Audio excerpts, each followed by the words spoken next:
नमस्कार दोस्तों, स्वागत है आपका सिविल सर्विसेज में डीसी में। यूपी में हर दूसरा एग्ज़ाम या तो पोस्टपोन हो जाता है या तो कैंसिल हो जाता है या तो आउट हो जाता है। इस पेपर के आउट होने की वजह से स्टूडेंट्स का पूरा का पूरा करियर दांव पे आ जाता है। इसी चीज़ को बचाने के लिए सरकार एक्टिव मोड में आई है और अपने सीएम योगी साहब ने न्यू एग्जामिनेशन पॉलिसी लेकर वो आए हैं। ठीक है, तो इस न्यू एग्जामिनेशन पॉलिसी में क्या क्या इंस्ट्रक्शंस दिए हैं एजेंसीज के लेवल पे, कैंडिडेट्स के लेवल पे, एग्जामिनेशन सेंटर के लेवल पे, क्वेश्चन पेपर उसकी प्रिंटिंग और इन्विजिलेशन के लेवल पे सारे इंस्ट्रक्शंस जो कुछ भी दिए हैं वो आज के इस वीडियो में हम देखेंगे स्टेप बाय स्टेप, जिससे आपको सारी बातें समझ में आ जाए। ठीक है, तो वीडियो में आगे बढ़ने से पहले अगर आप चैनल पे नए हैं, आप पहली बार आए हैं अगर इस चैनल पे, तो काइंडली इस चैनल को सब्सक्राइब करें। वीडियो अच्छा लगे तो लाइक एंड शेयर ज़रूर करें। तो अब हम अपना वीडियो स्टार्ट करते हैं। मेरे साथ अंत तक बने रहिएगा, सारी इन्फॉर्मेशन आपको मैं प्रोवाइड कर दूंगा। ठीक है, तो देखिए सबसे पहले हम बात करेंगे यूपी की जो न्यू एग्ज़ाम पॉलिसी आई है। ये एग्ज़ाम पॉलिसी में बेसिकली ये डिसाइड किया गया है कि यहाँ पे 4 एजेंसीज का फॉर्मेशन होगा। ठीक है, तो पहला हम देखते हैं एजेंसीज के रिलेटेड क्या इंस्ट्रक्शंस दिए गए हैं। तो बेसिकली 4 एजेंसीज यहाँ बनाई जाएंगी और चारों एजेंसीज का काम अलग अलग होगा। ठीक है, तो पहले देखिए जो पहली एजेंसी होगी उसका काम क्या क्या होगा। उसका काम यह होगा जो आपका क्वेश्चन पेपर है, क्वेश्चन पेपर इसको प्रिपेयर करना। क्वेश्चन पेपर के प्रिपेयर के बाद उसका प्रिंटिंग करवाना, मतलब प्रिंटिंग प्रेस से उसको प्रिंट करवाना और फिर हर डिस्ट्रिक्ट के, मतलब हर डिस्ट्रिक्ट के कोषागार तक उसे पहुंचाना। ठीक है, सो एवरी डिस्ट्रिक्ट, हर डिस्ट्रिक्ट के कोषागार तक इसे पहुंचाना। कोषागार वो जगह होती है जहां सारे क्वेश्चन पेपर्स कलेक्ट किए जाते हैं। ठीक है, तो पहले एजेंसी का ये काम रहेगा। दूसरी एजेंसी जो होगी, दूसरी एजेंसी वो क्या करेगी, वो एग्जाम को कंडक्ट करवाएगी। एग्जाम को कैसे कंडक्ट करवाना है ये जिम्मेदारी इस सेकेंड एजेंसी की होगी। एग्जाम को कंडक्ट करवाना है, उसमें कंडक्ट करवाने के साथ साथ जो क्वेश्चन पेपर होगा आपका, क्वेश्चन पेपर, इसको जो क्वेश्चन पेपर है आपका, इसको कोषागार से सेंटर तक ले जाना, मतलब कोषागार से सेंटर तक ले जाना। एग्जामिनेशन होने के बाद सेंटर से कोषागार तक वापस ले आना, सेंटर से कोषागार तक वापस ले आना। और तीसरा काम कोषागार से, मतलब हर डिस्ट्रिक्ट का जो कोषागार है वहां से आयोग तक पहुंचाना दूसरी एजेंसी का काम रहेगा। इसे एग्जाम कंडक्ट करवाना है। ठीक है, तीसरी एजेंसी का काम क्या रहेगा, तो तीसरी एजेंसी होगी उसका काम क्या रहेगा, एग्जामिनेशन सेंटर पर, एग्जामिनेशन सेंटर पर प्रॉपर सिक्योरिटी मेंटेन करना। जैसे सीसीटीवीज वगैरह हैं, वो कहीं आउट ऑफ ऑर्डर तो नहीं है, काम कर रहे हैं कि नहीं कर रहे हैं, या ओवरऑल पूरी सिक्योरिटी देखना कि कहीं किसी भी तरह से पेपर लीक ना हो सके। ठीक है, और जो चौथी एजेंसी होगी उसका क्या काम होगा, इसका काम होगा ओएमआर शीट्स की स्कैनिंग करना आयोग परिसर के अंदर। ठीक है, तो चौथी एजेंसी क्या करेगी, स्कैनिंग ऑफ ओएमआर शीट्स इन आयोग कैंपस, आयोग के कैंपस में इसको ओएमआर की स्कैनिंग करना है, जिससे कि किसी भी तरह से कोई पेपर लीक होने जैसा या कोई गड़बड़ी होने जैसा कोई मुद्दा ही ना रह जाए। तो 4 एजेंसीज का गठन किया गया है या किया जाएगा, और इन 4 एजेंसीज का काम क्या क्या रहेगा ये मैंने आपको बताया। अब अगला इंस्ट्रक्शन देखते हैं कैंडिडेट्स के लेवल पे क्या इंस्ट्रक्शन है। ठीक है, तो अगर हम कैंडिडेट्स की बात करें तो कैंडिडेट्स के लेवल पे देखिए इस बार होम सेंटर नहीं मिलेगा, no home centre, home centre इस बार नहीं मिलेगा। मतलब होम सेंटर से मेरा मतलब है कि अपना होम डिस्ट्रिक्ट तो छोड़ दीजिए, अपना गृह मंडल भी नहीं मिलेगा, गृह मंडल से भी बाहर जाना पड़ेगा। बट इसके कुछ एक्सेप्शंस है, इसके 2 एक्सेप्शंस है। एक तो है आपके दिव्यांग, जो दिव्यांगजन हैं उनको अपना होम डिस्ट्रिक्ट मिल जाएगा, और जो दूसरी है फीमेल्स, जो लड़कियां हैं।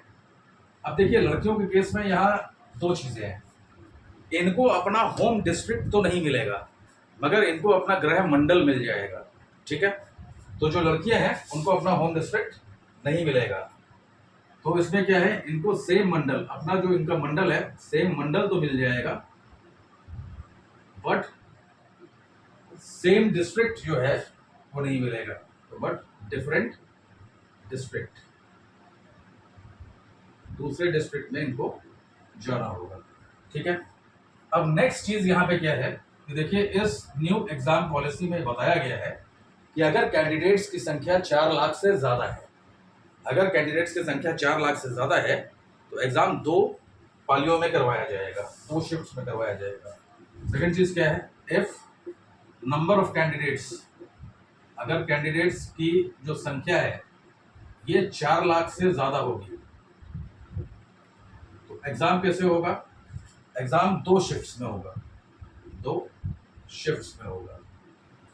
बट इसमें एक चीज देखिएगा, बट अगर मैक्सिमम कैंडिडेट्स 5 लाख ही हैं, बट इफ मैक्सिमम कैंडिडेट्स अगर 5 लाख ही हैं तो फिर केवल एग्जाम 1 शिफ्ट में ही करवाया जाएगा, फिर वहां पे 2 शिफ्ट नहीं करवाई जाएंगी। तो 4 लाख के ऊपर वाली जो बात है, जैसे आरओ का एग्जाम होता है उसमें बहुत बड़ी संख्या में स्टूडेंट्स एग्जाम में अपीयर करते हैं, तो हो सकता है आरओ का एग्जाम जो है वो 2 शिफ्ट्स में करवा लिया जाए। ठीक है, तो अगर 4 लाख से ऊपर है तो 2 शिफ्ट में एग्जाम होगा, बट अगर मैक्सिमम कैंडिडेट्स 5 लाख है तो ये 1 ही शिफ्ट में होगा। बट इस एग्जाम का, इस रूल का एक एक्सेप्शन है। इसका एक्सेप्शन क्या है, इसका एक्सेप्शन है यूपीपीसीएस।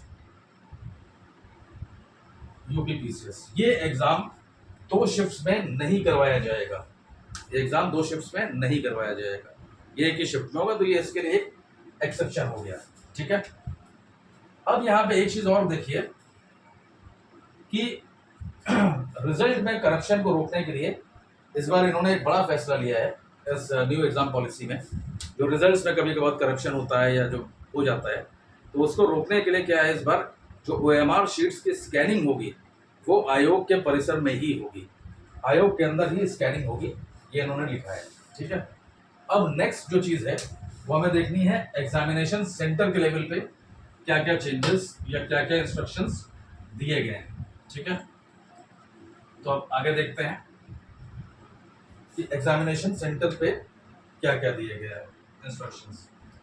देखिए जहां तक बात एग्जामिनेशन सेंटर की है, तो एग्जामिनेशन सेंटर में इस बार ऐसे वैसे कॉलेजेस को सेंटर बनाया ही नहीं जाएगा।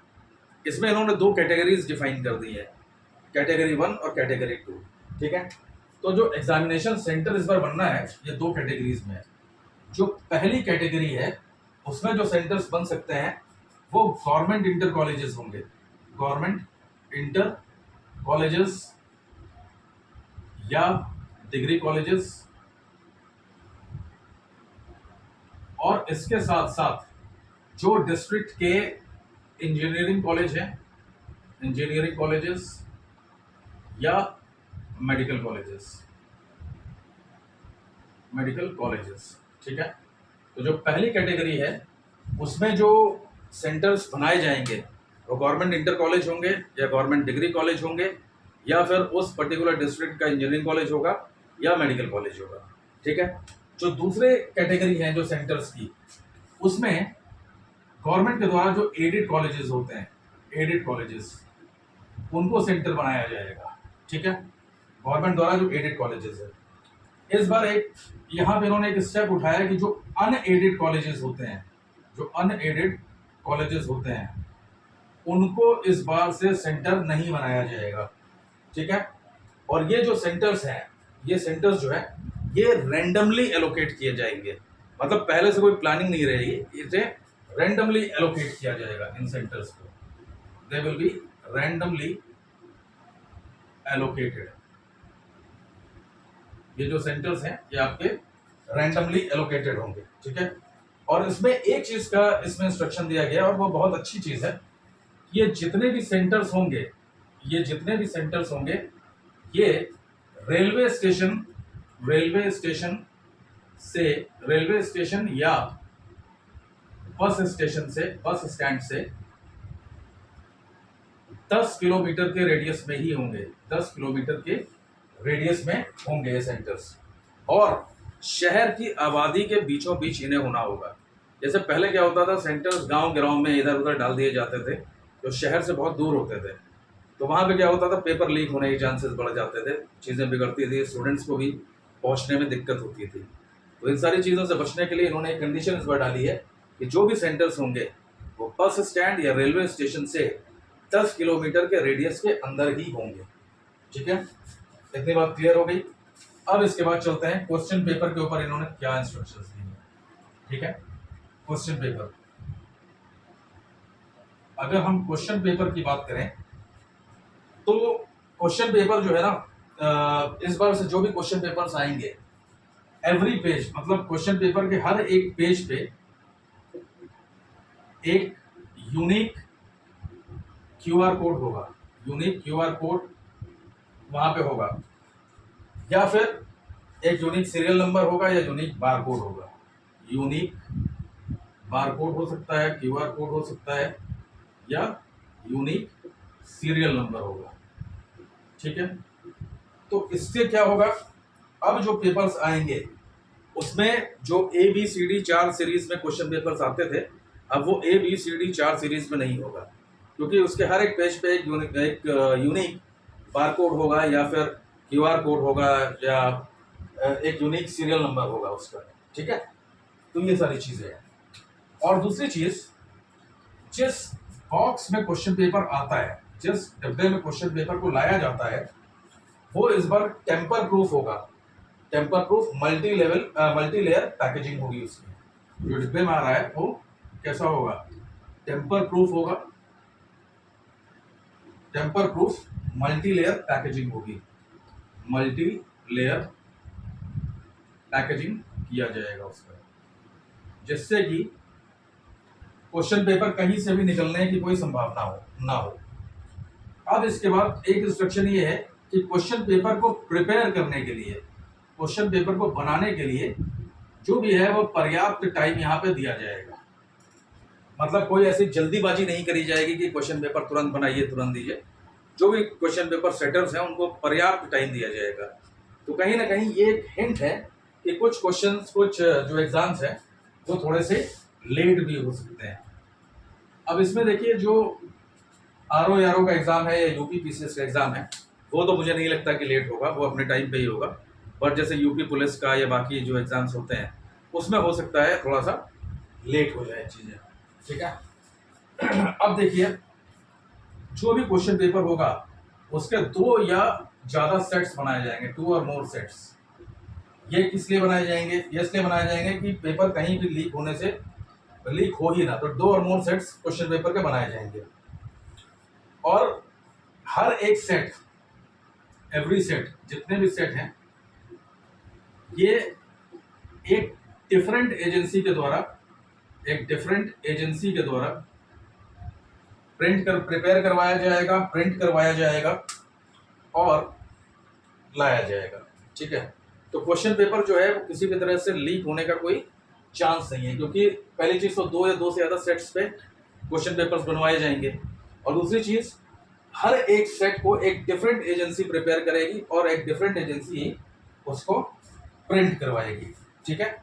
और ये देखिए, ये पॉइंट पे थोड़ा सा ध्यान रखिएगा, ये इंपॉर्टेंट पॉइंट है। ये जो क्वेश्चन पेपर के सेट्स बने, इनमें से कौन सा सेट एग्जाम में दिया जाएगा, ये एग्जाम से 5 घंटे पहले ही डिसाइड होगा, 5 आवर बिफोर द एग्जाम। तो 5 घंटे पहले ही ये पता चलेगा कि एग्जाम में पेपर कौन सा आएगा।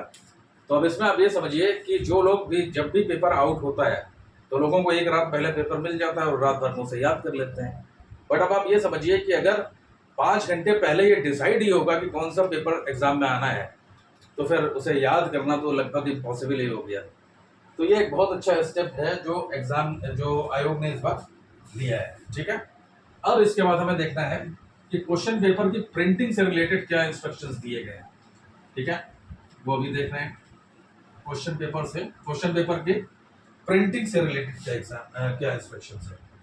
तो देखिए इसमें सबसे पहला इंस्ट्रक्शन क्वेश्चन पेपर की जो प्रिंटिंग है, इसमें देखिए सबसे पहला तो ये बोला गया है कि जो भी एग्जामिनेशन कंट्रोलर है, एग्जामिनेशन कंट्रोलर जो भी होंगे वो जहां पे पेपर प्रिंट हो रहा है, जो प्रिंटिंग एजेंसी है उसका रेगुलर इंस्पेक्शन कर सकते हैं। एग्जामिनेशन कंट्रोलर इंस्पेक्ट कर सकते हैं, इंस्पेक्शन ऑफ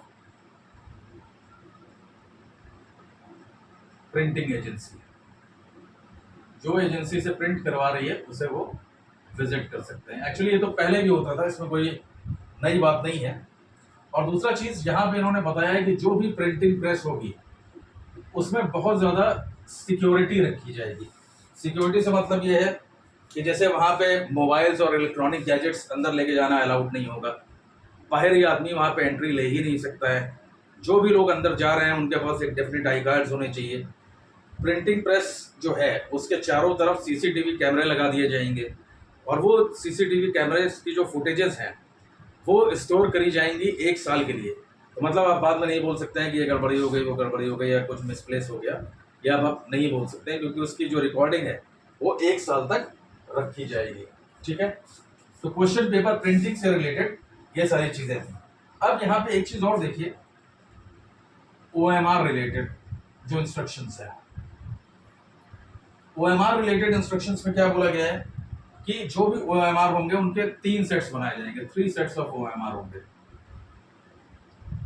OMR शीट्स जो होंगे उसके 3 सेट्स होंगे और इसके साथ साथ स्टूडेंट्स जब अंदर जाएंगे मतलब एग्जामिनेशन सेंटर में तो उनकी स्ट्रिक्ट चेकिंग होगी, मतलब बायोमेट्रिक्स से और उनके आई कार्ड से, बाकी चीज़ों से, हर तरह से उसे देखा जाएगा कि कहीं कुछ लूप होल्स तो नहीं रह गए हैं या कोई चिट विट लेके तो नहीं जा रहा है, इस तरह की जो चीज़ें हैं। और इसमें बोला जा रहा है कि इस बार आर्टिफिशियल इंटेलिजेंस का भी यूज़ किया जाएगा, ठीक है। तो ये चीज़ें थी। अब इसके बाद लास्ट में एक चीज़ बचती है कि इन्विजिलेशन रिलेटेड क्या इंस्ट्रक्शंस दिए गए हैं। तो देखिए इसमें इन्विजिलेशन रिलेटेड इंस्ट्रक्शंस की जहां तक बात है तो जो भी इन्विजिलेटर होगा, जो भी इन्विजिलेटर होगा वो कैंडिडेट्स के अंदर घुसने से पहले केवल 30 मिनट पहले ही वो अपने एग्जामिनेशन रूम में आ सकता है, ठीक है। कैंडिडेट एंट्री से 30 मिनट पहले, ठीक है। और जो भी सेंटर पे जो स्टाफ होगा, सेंटर पे जो इन्विजिलेशन स्टाफ होगा या बाकी जो स्टाफ रहते हैं उसमें से 50% स्टाफ जो होगा ये आउटसाइडर होगा, ये आउटसाइडर होगा, मतलब वो उस पर्टिकुलर सेंटर का नहीं हो सकता है। इसके साथ साथ ये किसी भी तरह का electronic device, no electronic device ये कैरी नहीं कर सकते हैं। किसी भी तरह का इलेक्ट्रॉनिक डिवाइस ये कैरी नहीं कर सकते हैं, जैसे मोबाइल फोन हो गया, कैमरा हो गया। और एक चीज इसमें और बताई गई है कि कैंडिडेट्स जब एग्जामिनेशन में अपीयर होंगे तो जब तक पूरा एग्जाम खत्म नहीं हो जाता तब तक उनको बाहर नहीं जाने दिया जाएगा। ये तो ऑलरेडी होता भी था अभी तक, तो इसमें कोई नई बात नहीं है। तो ये पूरा न्यू एग्जामिनेशन पॉलिसी है जो योगी जी लेके आए हैं और मुझे लगता है कि पॉलिसी में बहुत एफिशिएंट और इफेक्टिव मेजर्स लिए गए हैं जो कहीं ना कहीं पेपर को लीक करने वाले जो माफियाज हैं उनकी कमर तोड़ने का ये काम करेगा। अब उतना आसान नहीं रह गया है कि पेपर को लीक करवाया जाए, ठीक है। तो मुझे लगता है सारी इन्फॉर्मेशन न्यू एग्जामिनेशन पॉलिसी से रिलेटेड मैंने आपको बता दी। कोई डाउट हो, कोई कन्फ्यूजन हो तो मैसेज करके, कमेंट करके पूछ लीजिएगा। बाकी वीडियो एंड करने से पहले बस एक चीज़, अगर आपको वीडियो इन्फॉर्मेटिव लगा हो, अच्छा लगा हो तो काइंडली लाइक, शेयर और सब्सक्राइब कर दीजिएगा। Thank you.